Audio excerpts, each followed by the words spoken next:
Hi there, my name is Kim Koenig, and I am currently working on my Clemson Connect New Student Dialogue video.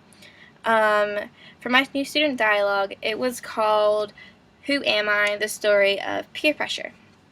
My group for my New Student Dialogue probably had about 20 to 30 people. In this group, there was some participation, but not a lot, and there was a lot of voices coming in different directions and submitting their ideas, but I don't really think those ideas ever worked together to form a dialogue. It felt more like a discussion, and I've really thought maybe a couple times we might have had true dialogue for maybe a total of 30 seconds. A couple people would be submitting their ideas, and it felt like a dialogue, and then it just dropped silent. And then the peer facilitators would have to jump in again and work really hard to get the discussion flowing.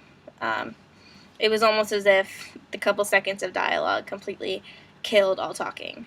In our group, there were a couple active voices. I would say there, out of a group of 20 to 30, there's probably 5 or 6 active voices, which, although isn't bad, is not particularly good either. These active voices definitely helped our group a lot. They would input what they had to say. A lot of them had, I really don't think you can say peer pressure experiences are great, but they definitely had a very strong, good reason to be there, and they wanted people to hear them, and they wanted to input their stories, and they are what made us almost achieve true dialogue. They didn't input their voices too much, but they inputted it enough and often enough that it definitely helped our dialogue. There were some more reserved voices. Like I said, only about 5 or 6 people talked. Most of our group was reserved, and I don't know if that was because they were shy or if they just really didn't want to be there, but a lot of them just didn't talk, period. For an example, one of the times we had to go over the definitions of like a dialogue and a discussion and what an argument was, and we had to go through the bullets because no one was inputting their ideas. So we were reading over what everything was, and everyone was supposed to just kind of jump in, read a bullet, and then the next person would jump in.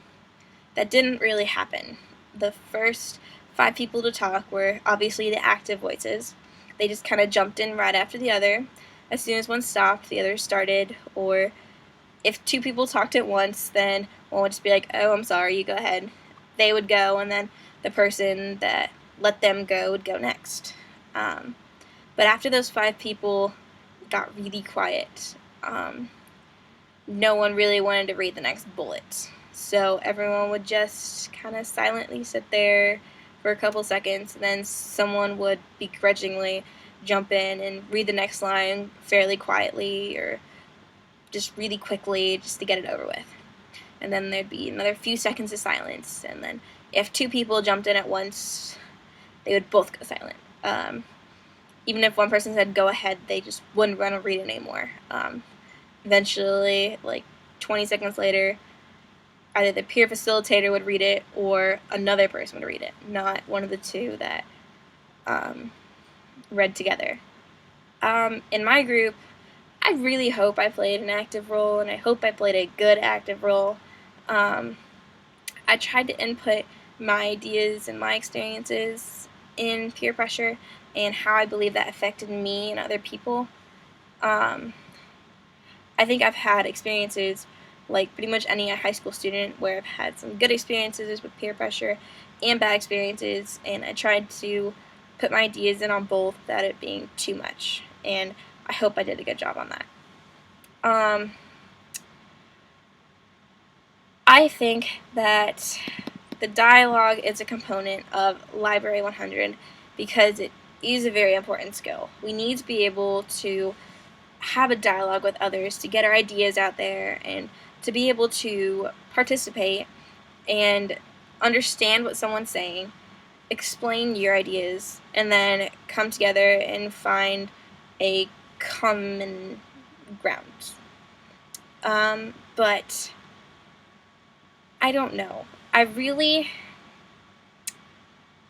see dialogue being a very useful experience, but I don't really think this might have been the best way to do it.